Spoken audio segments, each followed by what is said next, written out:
저는 2달 반 전 4월 21일 안식월을 마치고 돌아와서 믿음 시리즈 설교를 계속하고 있습니다. 작년에도 믿음 시리즈 설교를 몇 편을 하다가 진행을 못했는데, 이번에는 제가 이 믿음 시리즈를 하게 된 이유는 이 성경의 근본을 알아가는 것이 조금 더 필요하다 하는 생각을 많이 갖게 되었습니다. 기독교는 사랑의 종교 이전에 믿음의 종교라는 어떤 명제를 여러분들에게 말씀을 드렸습니다. 그래서 기독교가 혼란하고 성도들이 잘못된 신앙을 가질 때마다 많은 신학자들과 하나님의 종들은 성경에서 말하는 믿음이 뭐냐, 하나님은 우리에게 뭐를 말하느냐, 이걸 가르쳤습니다. 하나님의 믿음의 신앙을 최초로 만들었던 사람이 아브라함이었습니다. 믿음의 시조라고 얘기합니다. 그래서 그 믿음이 변질되고 토라로 통치의 일을 했던 종교로 변질될 때 예수님께서 오셔서 믿음이 뭔가를 가르쳐 주셨습니다. 믿음의 종교.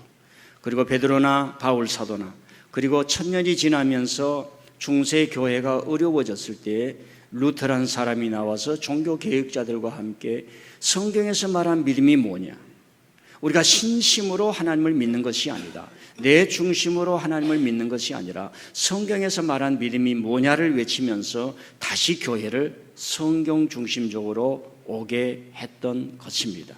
그런 의미에서 믿음을 바로 한다는 것은 대단히 중요하다는 말씀을 드리겠습니다. 오늘은 13번째로 믿음이란 주님의 행적을 따르는 것입니다. 한번 따라해. 우리의 믿음은 주님의 행적을 따르는 믿음이다. 여기서 행적이라고 하는 것은 오늘 복음서 마태, 마가, 누가, 요한, 오늘 읽은 우리 누가라고 하는 사람을 통해서 전해준 그 기록을 통해서 주님의 행적을 따라가면서, 즉 성경을 읽어가면서 주님이 하셨던 말씀, 그리고 뭐예요? 주님이 하셨던 말씀을 이해하고 인지하고 믿는 모든 것을 행적을 따르는 것이라 말합니다. 다시 한번 정리를 해보면, 행적이라고 하는 것은 예수님께서 행하신 모든 말씀과 사역을 통칭하는 말인데, 주님의 행적을 따른다, 이것이 믿음이다 라고 하는 것은 예수님은 글로써 기록된 복음서로서 우리에게 전해져 온 것입니다. 그래서 그 복음서를 읽어가면서 공부를 해가면서 서로 의논하면서 하신 말씀, 하신 행적을 그대로 따라가면서, 그리고 인지하고 이해하고 믿는 과정을 주님의 행적을 따라가는 것이다. 그럴 때 믿음이 생긴다. 이게 성경적 믿음이다 라고 하는 것입니다. 이제 이 말이 왜 중요한가를 여러분에게 말씀을 드리겠습니다. 우리 현장에서는 신앙생활을 할 때 사람마다 그 여러 가지의 경험과 이해하는 폭이 다르기 때문에 어떤 사람은 먼저 병이 났습니다. 어떤 사람은 성령의 은사를 받습니다. 어떤 사람은 방언이 터집니다. 어떤 사람은 기적을 경험합니다. 어떤 사람은 개인적으로 하나님과 친밀한 교제를 통해서 경험이 일어납니다. 그걸 신앙이라고 생각합니다. 그러나 그것은 신앙을 열어주는 문과 같아요. 계기에 불과합니다. 반드시 복음서로 들어가서 예수님의 행적을 읽고 따라가고 기록되고 글로 된 예수님의 행적을 이해를 하고 인지해야 하는 겁니다. 한번 인지해야 된다. 하나님이 우리에게 주신 지성과 이성을 통해서 인지하고 신앙적으로 믿는 과정이 있어야 합니다. 여러분, 예수님은 12제자들과 여러 사람들을 데리고 다니면서 제일 먼저 성령을 받게 하지 않았습니다. 나를 따르라. 나를 따르라. 너의 온 마음을 내게 바치라. 나를 따르라. 그런데 그 말씀이 머리의 말씀, 귀의 말씀이 아니라 심령을 울리는 말씀, 구원으로 인도하는 말씀, 예수님의 말씀, 하나님의 말씀이기 때문에 거기에 순복한 사람들이 예수님의 제자가 되었고, 젊은 관원처럼 부자였던 권세가들이, 바리새인이나 사두개인들은 예수님을 죽였던 무리가 생겼던 겁니다. 그런데 그 사람들은 다 예수님께서 가르치시고 따라오고 예수님의 행적을 보여주신 이후에 예루살렘에 모여라. 그리고 성령을 받으라. 그러면서 예수님의 모든 행적과 말씀이 일체적으로 경험되는 역사를 보여주셨던 것입니다. 이게 바로 성경적 사건의 진행 과정입니다. 그래서 우리가 믿음의 과정, 믿음을 갖게 되는 그런 원리와 원칙을 성경에서 할 때에 누가복음처럼 뭡니까? 마태복음처럼 예수님의 행적을 전하는 이 복음서를 따라가면서 이해를 하고 인지를 하고 억셉트 받아들여서 주님, 내가 주님을 믿습니다. 성경은 공부, 지식으로 끝나는 게 아니라 하나님을 믿는 사람으로 만들어주는 것입니다. 그것이 성경이에요. 저와 여러분을 변화시킵니다. 하나님을 보게 합니다. 하나님을 느끼게 합니다. 과거에는 생각하지 못했는데 하나님을 향해서 내가 살아가야겠구나, 이성적 판단을 하게 하고 영적 체험을 하게 합니다. 그게 성경이란 말이에요. 자, 여기까지 서론을 말씀드리고 우리가 어떻게 믿음에 대한 얘기를 해왔는지 지난 2주 동안 설교 내용의 요약을 한번 보도록 하겠습니다.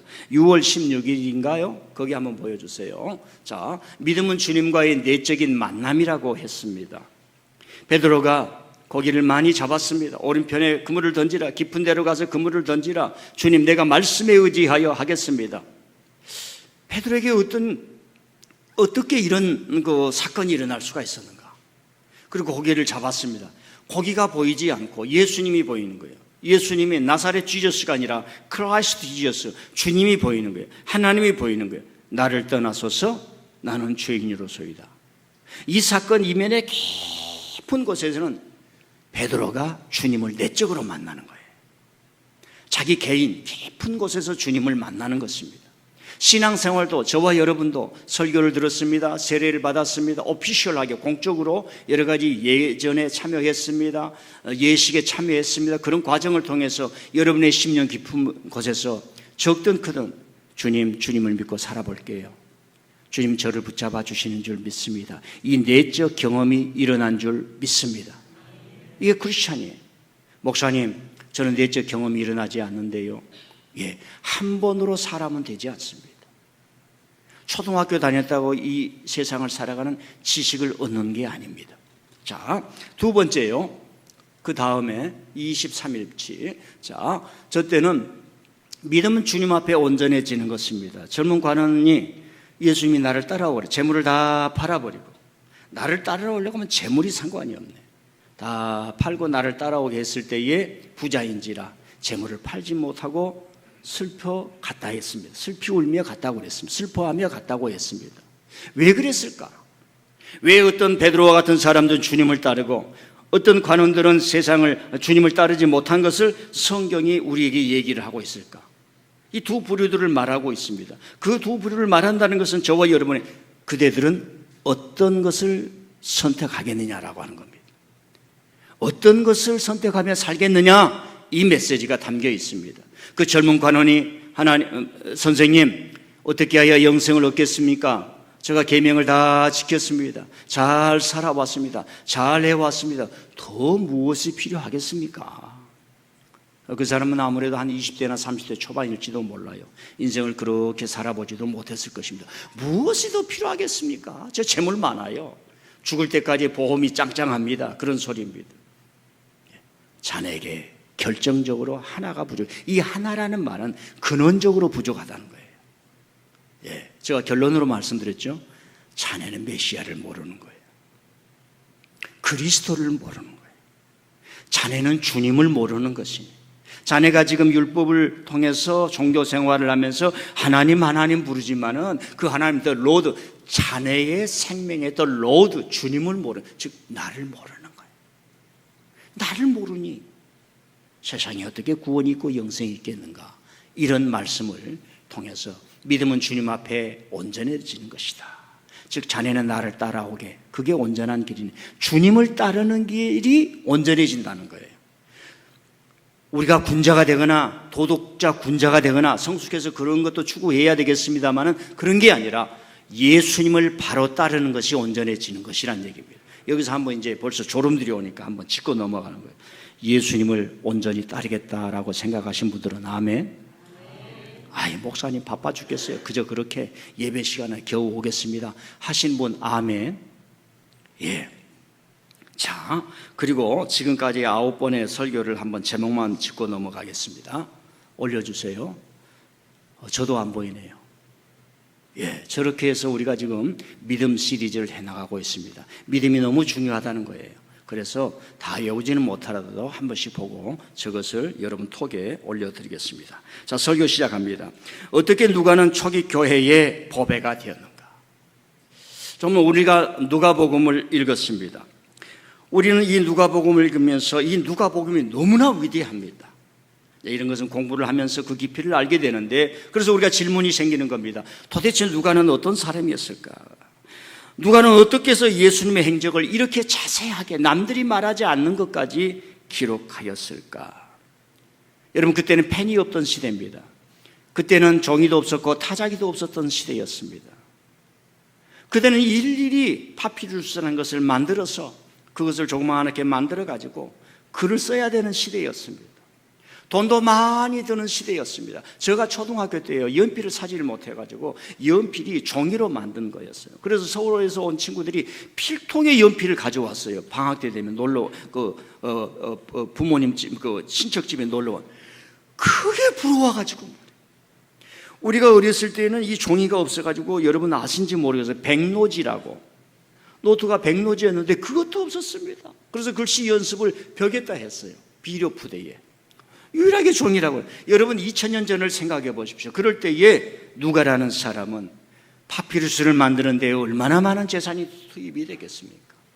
그러면서 우리에게 쭉 알려준 게 바로 누가복음입니다. 그런 의미에서 우리는 누가에게는 무슨 에너지가 있어서, 어떤 영적인 에너지가 있어서 예수님에 대해서 모든 걸 종합적으로 이렇게 해서 우리에게 알려주렸을까? 그 힘이, 그 에너지가 어디에 있었을까? 제가 한번 질문합니다. 신앙생활한 지 교회에 오신 지 3년 정도가 되셨습니까? 그러면 지난 3년을 되돌아보면서 내가 했던 그 모든 것을 한번 기록을 해보리라. 해보신 적 있습니까? 아니면 기록하면은 그 기록을 할 수 있는 에너지가 있고 지성이 있습니까? 제가 우리 교회 시작부터 지금 주보를, 광고를 보면서 이렇게 제가 다이어리를 보면서 했는데 한 3분의 1도 지금 못했습니다. 내가 반드시 우리 교인들에게 당신들이 어디의 길을 어떻게 걸어왔는가를 적어서 반드시 주고 무덤 속에 들어가리라, 이런 생각을 갖는데 그걸 지금 한 3분의 1 정도밖에 못하고 있습니다. 우리는 2000년 전에 말합니다. 누가가 자기의 사역을 다 마친 이후에 마지막으로 예수님에 대한 행적을 이렇게 증거하고자 하는 그런 에너지가 어디에 있을까라고 하는 질문을 해봅니다. 자, 1절부터 4절까지 우리 화면에 올려주면 한번 읽어보겠습니다. 시작. 우리 중에 이루어진 사실에 대하여 처음부터 목격자와 말씀에 일꾼된 자들이 전하여 준 그대로 내력을 저술하려고 붓을 든 사람이 많은지라 그 모든 일을 그놈부터 자세히 미루어 살핀 나도 데오빌로 각하에게 차례로 써 보내는 것이 좋은 줄 알았노니 이는 각하가 알고 있는 바를 더 확실하게 하려 함이로다. 계속 띄워주세요. 자, 말씀, 첫 번째 말씀이 뭐냐면 그때 당시에 예수님에 대해서 적어보자는 사람들이 많이 나타났다는 겁니다. 그건 뭐냐? 두 가지입니다. 예수님이 너무 필요한 존재예요. 십자가에 달려서 저주받았다고 사람들은 손가락질하고 로마의 범죄자가 되어서 처형당했다고 손가락질하지만 수많은 사람들이 예수님을 믿고 예수님을 이해하는데 사람이 변하는 거예요. 도적놈이 돼서 성도가 되는 겁니다. 살인자가 변하여 하나님의 종이 됩니다. 예수 믿는 사람을 막 때리고 막 패 죽이고 범죄 도시가 지금 있는 것이 아니라 그때 도시에 있어가지고 막 두드려 패는데 그 사람이 예수님을 믿고 하나님의 종이 돼버리는 거예요. 사람이 바꿔진다 이 말입니다. 예수님 자신이 위대한 게 아니라 예수님을 믿는 사람들이 바꿔지는 거예요. 큰일 났는데 이게 아멘도 안 하시는 거예요. 예수님을 믿는 사람들이 바꿔져 버리는, 변화가 되는 겁니다. 그 역사가 일어나니까 이게 뭐냐? 도대체 예수님이 어떤 말씀을 하였느냐? 어떤 일을 행하셨느냐? 붓을 들어서 많은 사람들이 나타났던 겁니다. 이제 누가가 말합니다. 많은 사람이 나타났는데 나도 그들 중에 하나로 데오빌로 각하요. 데오빌로 각하가 누군지를 모릅니다. 그래서 이방의 이제 안디옥 지역에 아마 큰 통치자였지 않았을까? 재력과 권세를. 이분이 예수님을 믿었는데 그 아는 것이 부족한 거예요. 그래서 제가 자세하게 알려서 아마 이분의 많은 도움도 받았으리라 상상을 해봅니다. 예수님의 모든 내력을 제가 전해서 드리겠습니다. 이런 말이에요. 자, 여러분들이 목사님, 제가 민들레 교회 와서 정말로 은혜를 받았습니다. 내가 어떤 은혜를 받고 말씀에 어떤 도움을 받았는지 다 적어서 목사님 은퇴하시기 전에 제가 드리겠습니다. 하실 수 있기를 바랍니다. 아멘 했어요. 기대하겠습니다. 그런 말이에요, 지금. 그런 말이란 말입니다. 그러니까 기억력이 대단해야 되고 요소에 적어놔야 되고 그것을 해낼 수 있는 힘이 있어야 되는 겁니다. 자, 저 말을 뒤집어 보면 이런 말씀입니다. 지금 많은 사람이 붓을 들였는데 오류가 너무 많습니다. 이런 말이에요. 충분하지 않습니다. 라는 말이 들어있어요. 그럼 우리는 이렇게 질문해 볼 수 있습니다. 왜 누가는 거기까지 올라갔을까? 왜 그런 눈이 열렸을까? 초대교회 이단 서적들이 예수님의 이름을 빙자해서 너무 많이 나왔어요. 좋은 말씀도 많이 나왔어요. 근데 지금 누가는 그런 겁니다. 데오빌로 각하여 많은 사람들이 예수님에 대해서 쓰고 있는데 이건 아닌 것도 있습니다. 제 설교 속에 빙산의 일각에 보이지 않게 모든 목회자들이 그래요. 교회 설교가 이래서는 안 된다라고 하는 것을 보는 눈이 있습니다. 저가 하는 것이 다 완벽하지는 않아요.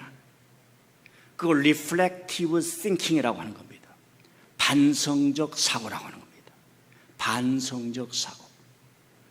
교회 강단에서 이렇게 메시지가 선포되면 안 되지 하는 것을 알기 때문에 우리 성도들을 향한 메시지가 나오는 겁니다. 누가도 지금 오류가 많이 있습니다. 부족한 것이 있습니다. 데오빌로 각하여 예수님을 바로 알아 되는데 제가 그 메시지를 전해드리고자 합니다. 그러면 우리는 또 묻습니다. 왜 누가는 이런 생각을 하였을까? 첫째, 누가는 하나님의 현장을 몸으로 경험한 사람입니다. 바울을 따라다닙니다. 예수님의 소식을 전해 듣습니다. 사도들로부터 첫 사도들로부터 예수님을 봤습니다.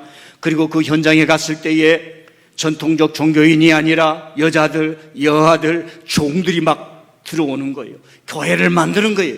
재산을 내놓고 우리 집이 교회 되기를 바랍니다. 그때 당시 교회는 전부 다 집을 내놓는 거예요. 집이 패밀리가 아닙니다. 그때 당시는 우리가 생각하는 아버지, 어머니, 그 자식이는 패밀리가 아니라 하우스홀드라 그래가지고 한 집안이 있으면 신씨라 그러면 신씨 집안이에요. 거기 종, 이모, 삼촌 막 이런 사람이 많이 사는 거예요.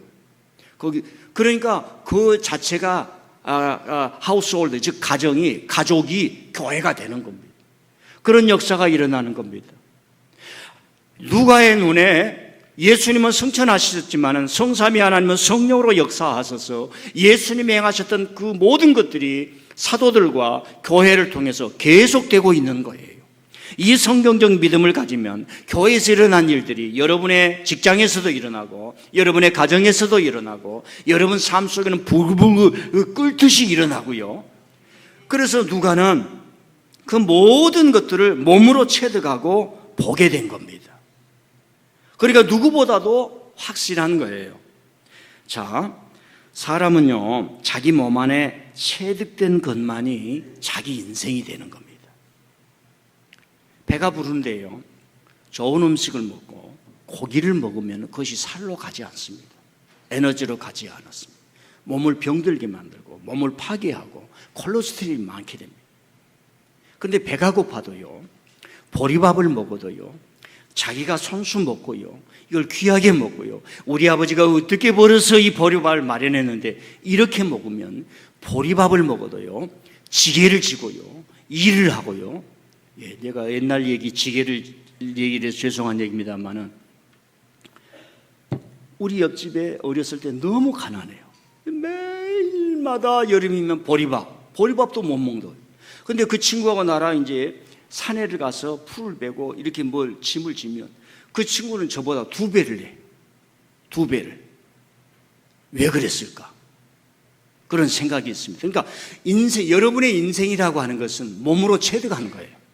민들레 교회를 사랑하고 싶은 마음, 하나님의 교회를 사랑하고 싶은 사람은 교회에 와서 몸으로 만져봐야 돼요. 기도도 같이 해봐야 되는 거예요. 음식도 같이 먹어봐야 되는 거예요. 목사님과 같이 청소도 해봐야 되는 거예요.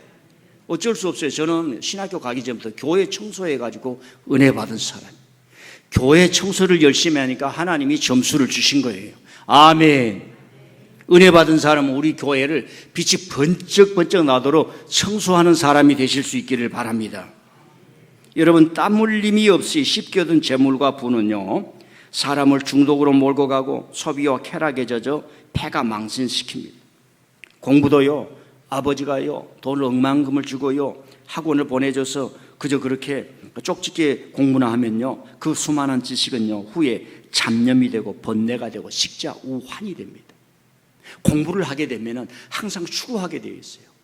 제가 오늘 오후에 오신 분들에게 말하려고 하는데 이 말과 함께 하니까 우리가 이런 로드 스프레이어 이 찬양을 받을 때 참 감동된다, 참 은혜가 된다, 이걸로 끝내면은 창의성이 없어진 겁니다. 우리 교우들은 뭘 대할 때, 어떤 대상을 대할 때 저 곡을 누가 작곡했을까? 저 가수는 어떻게 성장해서 어떤 길을 걸어갈 수 있을까? 이걸 추구하고 탐구해야 그 다음 세대가 열리는 거예요. 할렐루야. 몸으로 체득해야 돼. 예배도 몸으로 앉아봐야 됩니다. 목사님 인터넷으로 봅니다. 스마트폰으로 봅니다. 그건 다리가 고장난 사람들이 하는 이야기예요. 제가요 설교를요, 우리 성도님들이요, 오늘은 제가 집에서 녹음해가지고 화면으로 합니다. 그러면 아멘 할 사람이 있겠습니까? 한 사람도 없습니다. 사람은 직접 대면의 은혜가 있습니다. 하나님이 얼굴을 구하라고 했습니다. 자, 누가는 도대체 어떤 사람인가? 우리 누가의 도표를 한번 보시겠습니다. 올려주십시오. 자, 누가는 출생지를 모릅니다. 성경에 사람이 나오면 대체적으로 이렇게 누가처럼 두각을 나타내는 사람은 출생지가 나옵니다.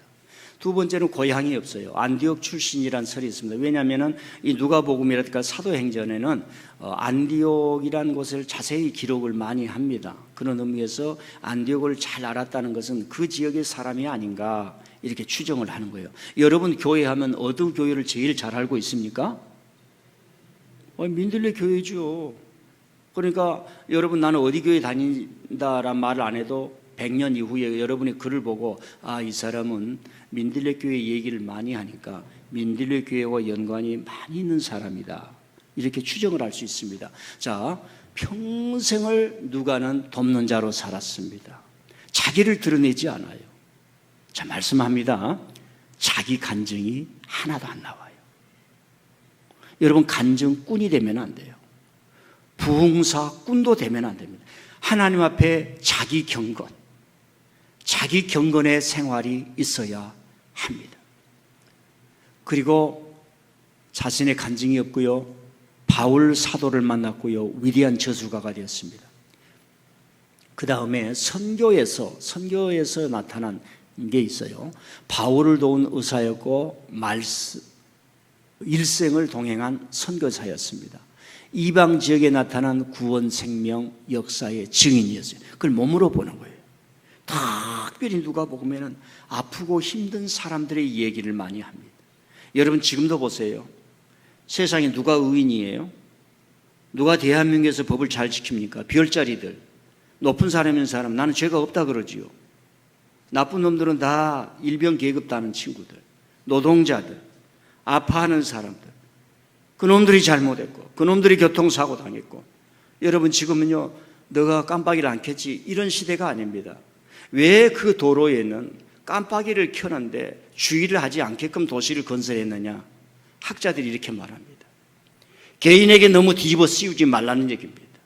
도시를 계획하고 그런 사람들이 회개해야 된다, 이런 이론이 등장하고 있습니다. 교회에 갔는데 그 교회에서 어떻게 교회를 만들어 놓고 성도를 이끌어내느냐, 이것도 굉장히 중요한 것입니다. 그래서 바울의 순교까지 함께한 동료입니다. 끝까지 자리를 지킵니다. 사람이, 우리가 끝까지 자리를 지키는 사람 이야기 듣기는 좋아하지만 동행자가 된다는 게 쉬운 일이 아니에요. 우리 마음속에는 늘 떠나고 싶은 마음이 있습니다. 버리고 싶은 마음이 있습니다. 그 고난의 자리, 역경의 자리, 자기가 모셨던 바울 사도가 순교하는 그 자리까지 끝까지 지켜 주었습니다. 그래서 기독교인이라고 하는 것은 예수님처럼 끝까지 자리를 지켜주는 신앙과 성품이 우리에게 필요하구나, 이걸 알게 됩니다. 복음을 문학으로 승화시킨 사람이에요. 그러니까 이때 당시에 글의 장르가 있어요. 이때 당시는 다 전쟁 이야기입니다. 오디세이 들어보셨어요? 이런 모든 것들이 전쟁 이야기입니다. 전쟁이 많았기 때문에. 그런데 그때 당시에 이게 전쟁의 글이 아니에요. 여기서 사람이 놀란 겁니다. 이걸 가스펠이라고 하는 겁니다. 가스펠이라고 하는 것은 예수 믿으면 구원받습니다. 지금 이제 현대 미국에서 들어와가지고 분파주의자에 자꾸 이걸 복음이라고 그러는데, 복음이 그렇게 단순하지가 않아요. 하나님의 행하시는 모든 일이 복음인 줄 믿습니다. 난 여러분이 다시 말씀드려요. 뭐 여기서 미국에서 들어오는 어떤 이가 예수님을 믿으면 복음이다. 그건 맞습니다. 그런데 하나님이 행하시는 모든 일이 복음이에요. 아버지가 나한테 용돈 주니까 내가 아버지를 효도해. 그러면 얼마나 마음이 아파요. 아버지 행한 모든 일이 저에게 은혜를 줍니다. 이게 옳은 일인 줄 믿습니다. 예. 그러니까 이때 예수 그리스도를 통해서 예수님을 믿고 행하는 그 모든 것들을 가스펠이라고 하는 양식이라고 그래요. 이걸 만든 사람이 마가야, 마가. 우리 마가복음 있지요. 마가가 최초로 예수님의 행적을 통해서 글을 쓰는데, 그게 편지가 아니라 그 양식을 가스펠이라고, 소설이 아니란 말입니다. 그 가스펠이라고 하는, 자, 마가복음 1장을 읽으면 예수 그리스도의 시작, 복음의 시작이라, 복음 가스펠의 시작이라. 위대한 우리 초대교회에 하나님께서 얼마나 위대한 엘리트들을 높여놓으신 거예요. 다 전쟁 이야기,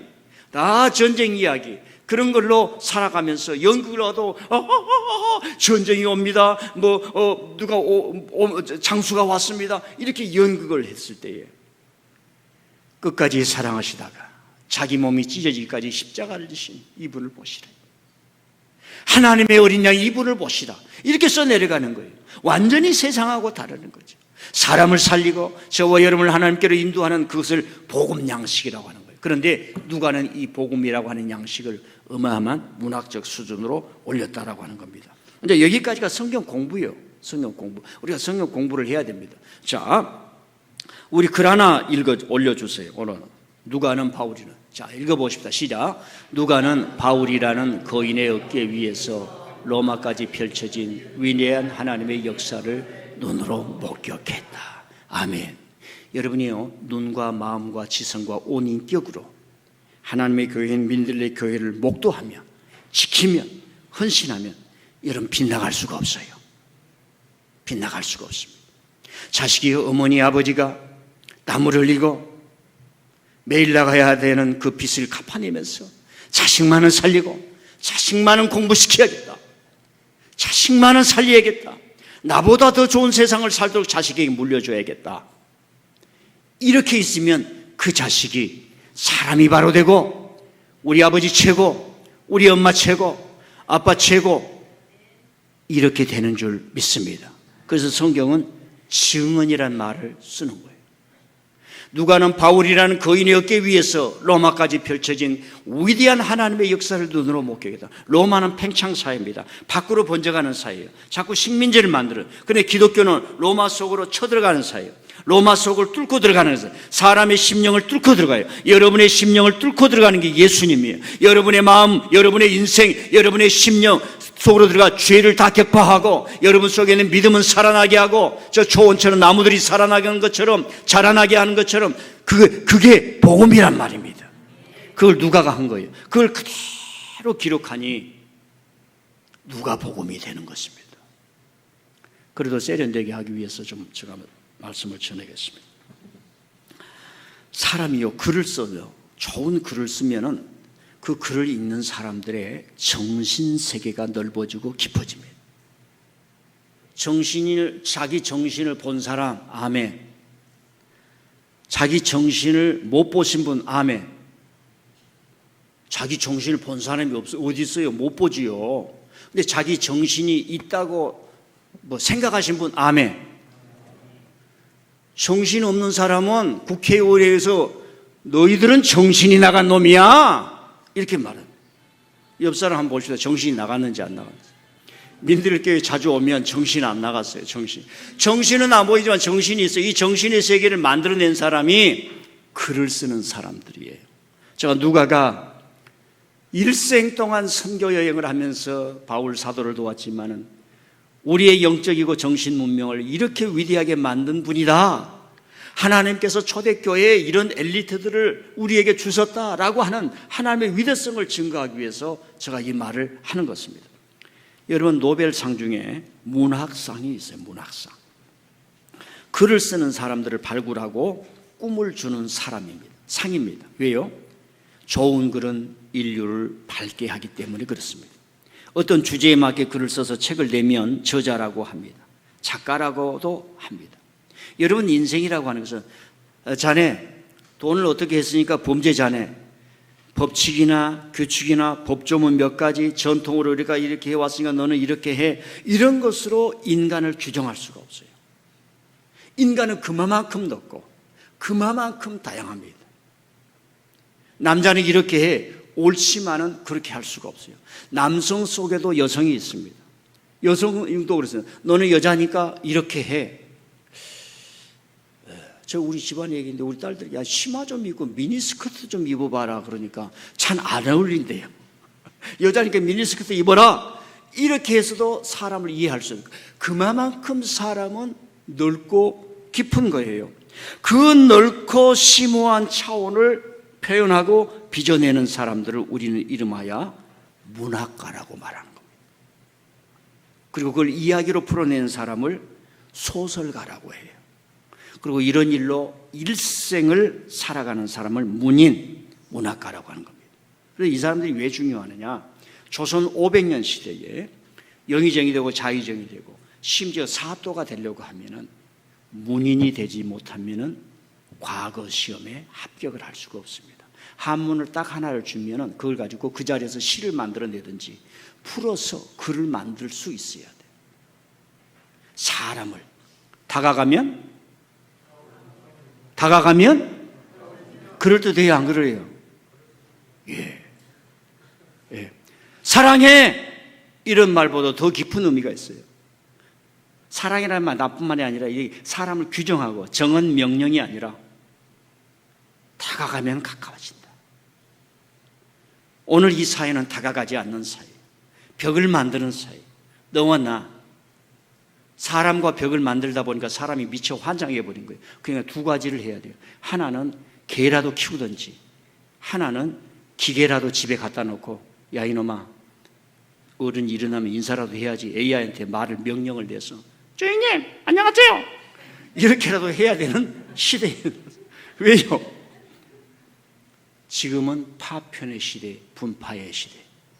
교회 오면 맨 처음에 4층 오셔서 아이 목사님 잘 계십니까? 인사해야 돼요, 안 해야 돼요? 예. 저는 내려가서 여러분한테 인사하잖아요. 이게 지금 현대인들이 우리가 배워야 될 거예요. 그래서 조선시대에는 글을 모르면 관직을 가질 수 없었습니다. 시험으로 봐야 되니까. 그리고 좋은 왕들이 태어날 때 이런 문인들이 많이 나타납니다. 세종대왕, 우리나라 성종시대, 중국의 당나라 때는 주옥 가든 문필들이 나왔습니다. 이런 대통령이나 이런 왕들이 나오면 그동안 인류를 공헌했던 많은 책들을 모아라 그래요. 근데 독재자들이 나타날 때 아주 폐왕, 나쁜 왕들이 나타날 때 그 책은 다 불태워라. 그래요. 독재자들 군화 신고 통치하고 막 경찰들 깔고 하는 때는 사람들이 말을 못해. 그러니까 두 가지를 해요. 두 가지. 욕을 신나게 하는 거예요. 그리고 유언비어를 말합니다. 글이 안 나와요. 그래가지고 김지아 씨 같은 그런 글로 표현한 사람들은 감옥을 가는 거예요. 근데 감옥보다는 글의 힘이 더 세요. 그래서 칼보다 펜이 더 세다 그러는 겁니다. 그래서 영화를 보더라도 이런 사람들이 있을 때 막 집어 패는 거예요. 막 그런 영화만 잘 팔려. 범죄도시, 마동석. 막 집어 패야 거기에서라도 시원한 거예요. 그래서 심리학자들이 욕이라도 해야 사람이 스트레스에 해방돼요. 뭐예요? 살 맛이 느낀다. 그래서 옛날에 시골에 가면 반드시 욕쟁이 할머니가 있었어. 내 대신 그 사람이 욕을 해주니까 시원한 거예요. 그런 히스토리가 있습니다. 자, 그래서 누가는 이런 복음의 양식을 위대한 문학으로 이끌면서 예수님의 행적을 우리에게 얘기를 해주었다. 시간이 가니까 딱 요약만 하고 마치겠습니다. 누가는 이런 겁니다. 나는 예수님에 대해서 증언하고 싶다는 겁니다. 나는 예수님에 대해서 증언하고 싶다. 예수님에 대해서 자세히 알려주고 싶다는 거예요. 그런데 전제가 있다는 거예요. 세례 요한. 헤롯이라는 권력에 의해서 파티장에서 목이 잘려가지고 쟁반에 피가 뚝뚝 흘린 채 이게 세례 요한이다. 피를 보면서도 춤을 추고 케이크를 먹었던 그 파티장에 있는 파티장에서 죽었던 세례 요한부터 나는 얘기를 해야겠다 하는 게 누가예요. 여러분, 누가의 스프릿, 누가의 기계가 느껴지십니까? 데오빌로 각하여 많은 사람이 글을 쓰려고 나타났는데 내가 다시 쓰겠습니다. 좋은 것도 있지만 오류도 많습니다. 제가 예수님을 알려드릴 때에는 전제가 있습니다. 비참하게 죽어갔던 그 세례 요한부터 얘기를 하겠습니다. 세례 요한은 우리에게 와서 수많은 사람이 눈물 흘리고 갈 길을 잃어버릴 때에 메시아가 오신다. 우리의 구원자가 오신다. 예수님이 오신다. 지금 돌이켜라. 지금 회개하라. 군인들이여, 삥땅 치지 말고 받은 월급을 제대로 받아라. 그것으로 속해라. 회개하라. 도끼가 지금 나무 뿌리에 있듯이 회개하라. 바리새인들이여, 화 있으시여 바리새인들이여, 회개하라. 그리고 권력자들의 미움을 받지 않았습니까? 어떻게 하면 죽일까? 어떻게 하면 죽일까? 파티장에서 핑계를 대서 자기 딸의 소원을 들어준다고 해서 어머니의 청을 받아 세례 요한이 목이 잘려졌던 이야기를 하지 않습니까? 여기에 누가가 이런 메시지가 있는 거예요. 누가는 데오빌로 각하에게 이렇게 말하는 겁니다. 제가 이 선지자 세례 요한을 얘기를 한 것은 예수님은 단순한 메시지가 아니라 구약에서 말한 예언자들의 스피릿, 예언자들의 전통을 이어받은 사람이 바로 예수 그리스도이십니다. 여러분, 지난주에 우리가 구약 성경을 읽으면서 엘리야와 엘리사를 얘기를 했습니다. 엘리야와 엘리사의 얘기를 하면서 이 선지자가 왜 이렇게 두각을 나타내며 구약에 이렇게 많이 기록했을까? 가장 간단한 거예요. 가장 부패한 권력에 가장 강력하게 저항했다는 거예요. 미국 목사님들 설교 들으면 이런 얘기 안 나옵니다. 여러분의 잠재력을 개발하십시오. 오늘 집에 가서 카드가 5개 있습니까? 한 장만 넣고 다 버리십시오. 그럼 빛이 줄어들 것입니다. 그러면 여러분 앞에 행복이 올 것입니다. 그것도 필요하겠지. 세례 요한이 어떻게 살았길래, 그리고 예수님은 세례 요한에게 세례를 받고 세례 요한의 예언자의 스프릿을 받고 우리에게 복음을 전해 주었습니다 라고 하면서 우리로 하여금 예수님의 행적을 따라가게 합니다. 예수님을 한번 보시면 로마나 예루살렘의 종교 권력들의 창 앞에서 창이 없는 빈몸으로 부패한 권력들의 온갖 회의와 거짓에 예언자의 기상이 있는 살아있는 말씀으로 예수님은 살았습니다. 그리고 목자 없이 이리로방랑한 방황하는 사람들에게는 무한한 사랑의 힘을 주시고 값없이 치료해 주시고, 하나님은 너희들의 아버지라, 너희들의 아버지라, 너희들의 아버지라고 하셨습니다. 오늘 제가 설교를 1000번 만번 한다 할지라도 지금 이 메시지, 너는 나의 자녀로 삼고 싶구나, 내 아들을 믿어, 너는 나의 딸이요, 너는 나의 하나님의 아들이라, 이 메시지를 들을 수 있기를 바랍니다. 그러면서 이제 예수님의 행적이 펼쳐져요. 이제 설교가 시작이 됐는데 지금 또 시작하면 안 되니까 그냥 결론으로 맺히는 거예요. 그래서 이 누가복음을 딱 펼칠 때 누가가 도대체 누구인가? 누가가 이 글을 기록하는 그 기계, 스피릿, 정신, 마인드, 필라소피, 복음의 정신이 뭐냐? 데오빌로 각하여 붓을 든 사람이 많지만 나는 예수님을 얘기할 때 세례 요한을 얘기하지 않을 수가 없습니다. 그리고 이 세례 요한과 예수님의 그 연관성을 얘기하지 않을 수 없습니다. 세례 요한의 목이 쟁반에 뚝 떨어질 때 예수님이 일어나 그 세상을 향하여 하나님의 말씀을 드디어 시작했다는 것을 아실 수 있기를 바랍니다. 그리고 딱 펼친 데 첫 번째 장면, 예수님이 어렵고 힘든 사람들에게 찾아가서 기적을 베푸시고 치유를 해주시고 그 수많은 사람들이 다윗의 아들 예수님 나를 고쳐주십시오 이렇게 찾아온 장면을 탁, 두 번째 장면이 나옵니다. 예수님께서 말씀을 전하는 거예요. 수많은 사람들이 야 엘리트들이 서초동에서 말한 것처럼 어느 교회에서 말한 것처럼 그것이 아니라 서기관들보다 더 말씀이구나. 왜요? 예수님은 그 현장에서 그 사람에게 맞는 말씀을 하니까. 책상에서 생각했던 말씀을 전한 게 아니니까. 제가 이렇게 책상에서 기도하고 하는 메시지를 여러분에게 전하지만 또 신방 가서 여러분을 만날 때 개인적으로 타칭하는 그런 말씀이 있지 않습니까? 그러면서 말씀의 행적이 쭉 나옵니다. 마지막에는 결국 십자가의 행적으로 나타납니다. 자, 기독교인의 믿음, 우리의 믿음은 뭐냐? 이런 예수님의 행적을 따라가면서 행적을 이해하고 성경이 가르쳐준 대로 그 예수님의 행적을 인지하고 그걸 받아들이고 그걸 믿는 것이 성경적 믿음이라고 하는 겁니다. 그래서 성경적 믿음이라고 하는 것은 여러분이 성령 체험을 했습니까? 기적을 받았습니까? 병이 치료됐습니까? 부자가 되었습니까? 기도 응답이 되었습니까? 그것이 다 다시 모아가지고 다시 성경으로 들어가서 예수님의 말씀과 행적을 따라가야 되는 거예요. 그게 성경적 믿음이라고 하는 겁니다. 많은 사람이 성경적 믿음을 예수님이 남학신 신었으니까 우리도 남학신 신자. 성경에 보니까 예수님이 두루마리를 입었는데 우리도 두루마리를 입어야 된다. 그걸 성경적 믿음이라고 하지 않습니다. 그래서 우리가 신학을 공부하는 겁니다. 자, 말씀을 요약해 봅니다. 자, 믿음 시리즈를 지금 설교를 하고 있는데, 자, 우리의 믿음은 주님의 행적을 따르는 믿음이다 하면서 평생을 눈으로 목도하고 몸으로 체험했던 누가가 베풀어낸 예수님의 행적을 간단하게만 여러분에게 전하면서 성경적 믿음이 무엇인가, 예수님의 행적을 따라가면서 형성된 믿음이 왜 중요한 것인가, 주일날 11시에 와서 잠깐 앉았다가 가면서 종교는 무엇입니까? 안에 기독교라고 쓸 수도 있지만 그것으로 온전치 못하다는 것을 메시지를 여러분에게 전했습니다. 이 믿음이 사도행전을 만들고 이 믿음이 제자들을 만들었고 이 믿음이 교회를 만들었고 이런 믿음 위에 내가 교회를 세우리니 내가 너를 세우리니 바람이 나고 창수가 나도 무너지지 않을 것이며 음부의 권세가 이기지 못하리라. 이런 믿음을 저와 여러분이 추구하실 수 있기를 바랍니다.